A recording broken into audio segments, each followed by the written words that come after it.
Cliff, you pull your hand down or something? I'm trying to figure out if it's warmer or colder outside. Oh. But she really likes That's, that. yeah. You know what I mean? Your Yeah. daughter probably would have liked She that. will, Yeah. yeah. She loves to ride, loves to be challenged. I know.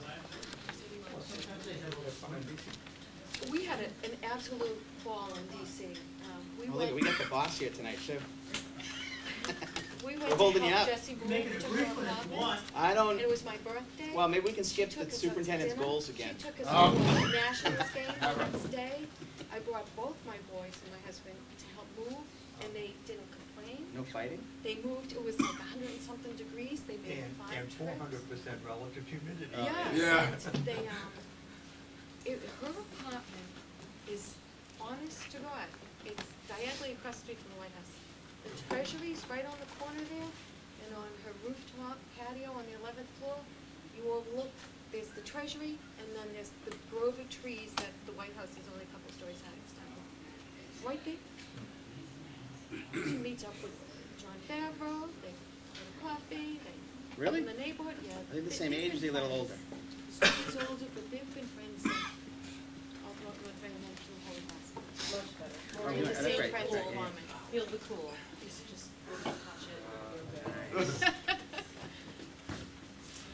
So, Okay, let's get she's rolling here. doing one. Okay. Let's call this meeting to order.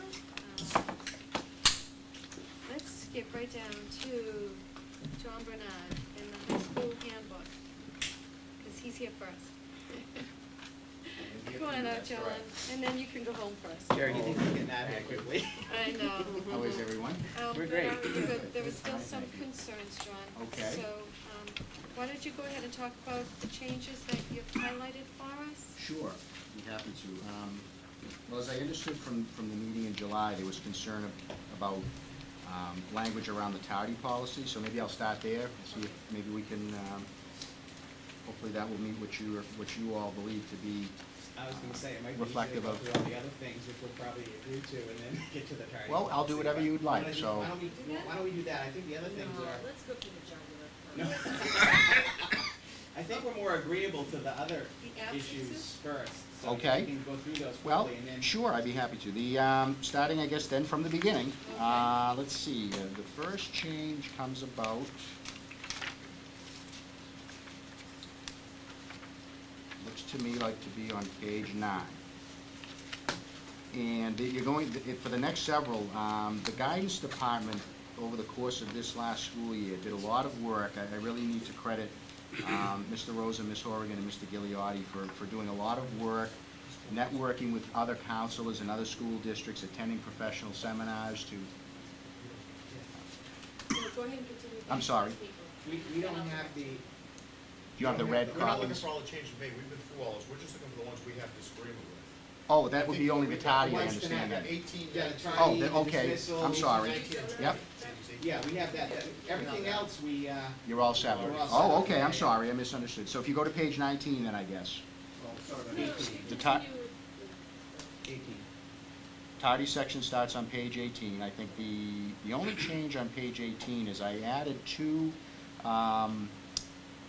examples of what would be considered an excused absence. I think it just brings a little more clarity to the things that the high school administration would excuse a child for being absent. They are religious observance in a school-sponsored event. If we have a student participate in a workshop or something like that, where we know the student is out for a school-sponsored activity, that and a religious observance I've added in as two reasons for an excused absence.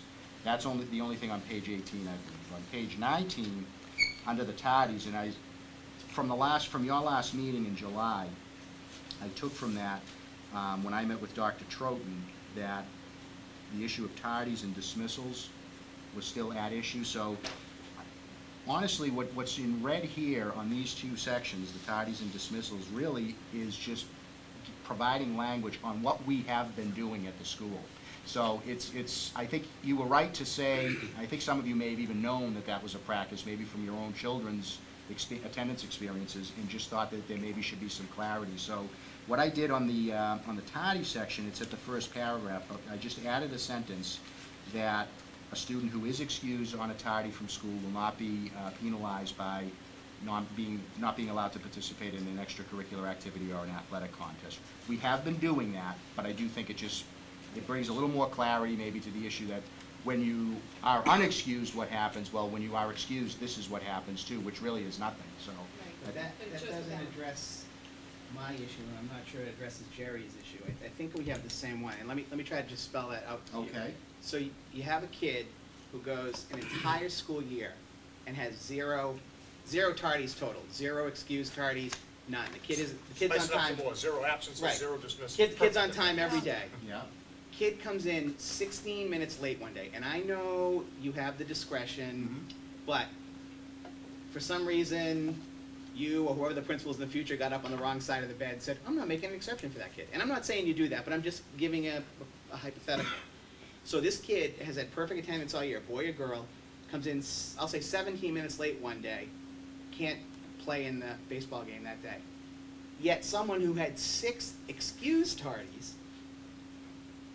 doesn't get penalized or anything. To me, there's something wrong with it. I don't know if that's the same thing that the And issue quite you have, but that's frankly- the issue I and have. Frankly, that the person that came in 17 minutes late, and we're just using that as the extreme. Right. But really, under your policy, you wouldn't have a right to excuse them, because there has to be an extenuating circumstance. Right. So theoretically, that's it, it's case closed. But you're allowed first 3 freebies. No, but we're saying, Excused. you could have no, Excused. you could be on time every day of the year. What you're Excuse is saying defined by true, less and than that 15 It could minutes. happen, I mean, again, You Oh, all right, understand, all right. you understand? Timing. what- I All right, do what's the understand. time? So someone who's late Yeah. 6 times and Yeah. excused is okay, but someone who's late once. could be, Because it's over 15 minutes. Correct. Right. And in Correct. particular, That could happen. there's already penalties assessed. There's a detention, there's no credit for the day, so they've already suffered those consequences. Right. they don't lose credit for the day. Well, I'm sorry, for the, let me see. Unexcused absence from that class, I'm sorry, Right. for the class, so they lose credit for the class. Yep. They get a detention, and then the next step is that they can't participate in any extracurricular activities. I mean, it is entirely possible that the best, most conscientious kid in the world could be late. And an extenuating circumstance isn't oversleeping, or, I mean, it's a possibility. And I don't know how many times it's actually occurred, but it seems to leave it up to the discretion of the administrator. And even if you go by the letter of the policy, you don't have that discretion if there's not some extenuating circumstance.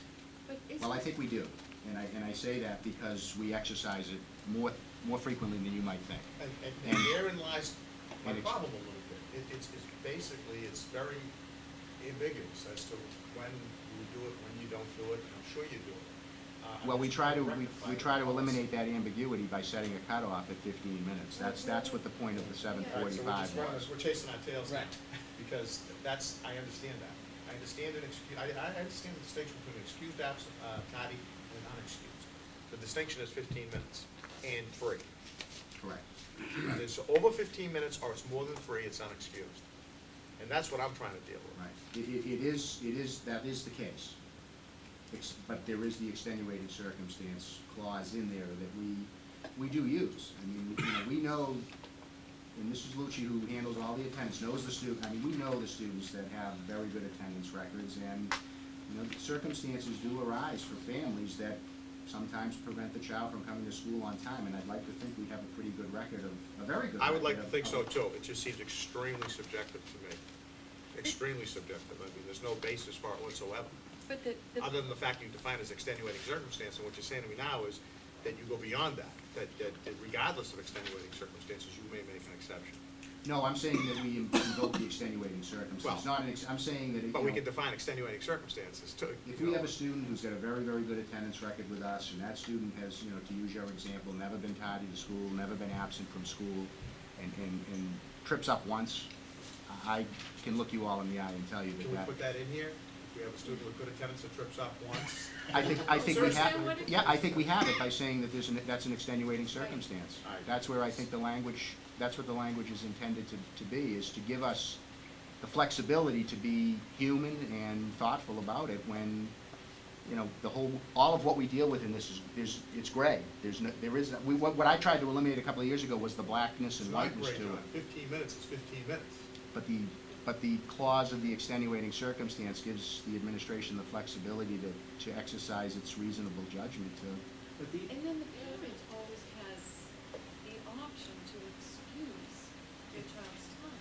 That's correct. If my child's running out the door and I know they're going to be late, I'm giving them a note. No, but if it's after 15 minutes, it doesn't matter. If you- It has to matter. That's not what it After- says here. After the 15 minutes, I mean, again, that's where the judgment comes in on the extenuating circumstance. But where does the parents' role come in? Well, the parents' role comes in on the 15-minute rule, so to speak, that what we eliminated a couple of years ago by changing the policy that you now have, with the exception of what's in red, is that we were getting notes, you know, just willy-nilly all over the place. I mean, hundreds of notes, you know, in the course of the school year that just said, please excuse Jerry for being late today. And that was, you know, to me, we basically said, let's eliminate that exercise, because I really believe that's what it was, and give everybody the 6 in a year, 3 a semester, that says, you know, for all of those circumstances that arise, that probably account for, I'd venture to say, in the 90s, 95% of the tardies that we have, you know, that's cleaned up, so to speak. And then when you go beyond that, the 15 to 17 minutes, so to speak, I think you know, that's where we come into judging whether or not the circumstance that caused you to be late was one that was excused, and we do that. And a parent's permission for the child to be late, that's an excuse. No, it's not. Not always, It's no. not. Even It's if a you combination of both, the kid's still according to gonna the miss the No, it's in game the of next, practice. it's in the fourth paragraph, let's read it. For all tardies to school after 15 minutes following the official start of the school day, the tardiness will be considered unexcused, Right. except in the case of an extenuating circumstance as determined by the school administration.